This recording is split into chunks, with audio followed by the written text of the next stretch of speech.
দুপুরের খাবারে ছিল গরম গরম ভাতের সাথে লাল শাক, আর বিকেলে মজার মজার নাস্তা, আর রাতের বেলায় সেই গ্রামের ঠান্ডা ঠান্ডা আবহাওয়ার ভিতরে সবজি খিচুড়ি দারুণ মজার ছিল। আসসালামু আলাইকুম, সবাইকে ওয়েলকাম জানাচ্ছি গ্রামীণ ডেইলি ব্লগে।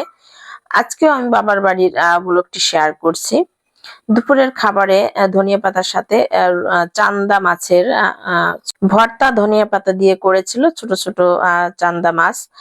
আর সাথে লাল শাক ছিল।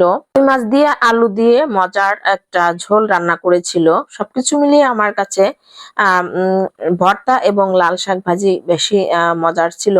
আর গ্রামে এই গরম গরম ভাতের সাথে টাটকা শাকসবজি দিয়ে ভর্তা দিয়ে ভাত খেতে আমার দারুণ মজার লাগে।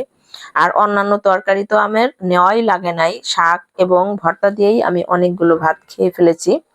গ্রামে গেলে আসলে জমির ধানের চাল, তারপরে টাটকা শাকসবজি আর অন্যান্য খাবার সবকিছু মিলিয়ে একটু খাবারগুলো একটু বেশি খাওয়া হয়ে যায়।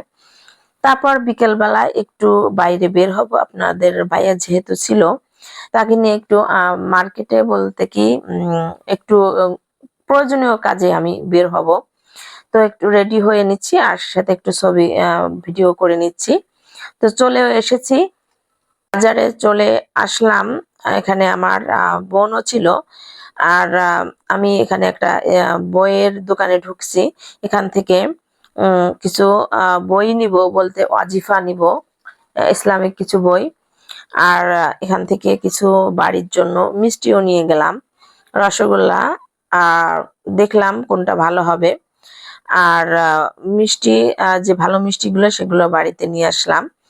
আর এখানে বসে আমরা সবাই মিলে একটু রসগোল্লাও খেয়ে নিলাম, গরম গরম রসগোল্লা ছিল। আর এখান থেকে খাওয়া দাওয়া করে তারপর আমরা বের হয়ে আসলাম। আর এখান থেকে কিছু ফল কিনবো ভাবছিলাম, তো পছন্দ হলো না, কিনি নাই।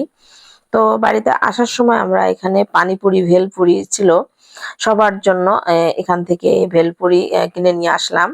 আর ভেলপুরি গুলো দারুণ ছিল। আসলে এক এক জায়গার ভেলপুরি এক এক রকমের স্বাদ, খুবই মজার লাগে। আমার গ্রামের বাজারের বিশেষ করে পেঁয়াজু ভেলপুরি, তারপরে চটপটি সবকিছুই বলতে গেলে খুবই দারুণ মজার, আমার কাছে তো বিখ্যাতই মনে হয়। তারপরে একটু স্বর্ণকারের দোকানে একটু কাজ ছিল, ওখানেও কাজটা সেরে নিয়ে আমরা বাড়িতে চলে আসলাম। আসার পরে তো এত এত নাস্তা, কোনটা রেখে কোনটা খাবো। তালের বড়া ছিল, তারপরে জিলাপি নিয়ে আসলাম আসার সময়, জিলাপি। আর সাথে অন্যান্য নাস্তা ছিল, ভিডিও করা হয়নি। আর ভেলপুরি আমি অতটা পছন্দ করি না, বাচ্চারা খেতে পছন্দ করে, ওরাই খেয়ে নিয়েছে। বাচ্চাদের জন্য তো চিপস অন্যান্য খাবারও নিয়ে এসেছিলাম, ওরা এগুলোই খেয়ে নিয়েছে। এসেই দেখি দারুণ মজার সেই পছন্দের সবজি খিচুড়ি রান্না করা হচ্ছে। এখানে মাংস দিয়ে, সব ধরনের সবজি দিয়ে খিচুড়িটা রান্না করা হয়েছে। তবে খিচুড়ি খাবারের ভিডিওটা আমি নিতে ভুলে গিয়েছিলাম। সবাই মিলে আমরা সবজি খিচুড়ি খেয়েছি। রাতের খাবারটা দারুণ ছিল। কেমন লাগলো ভিডিওটি আপনাদের?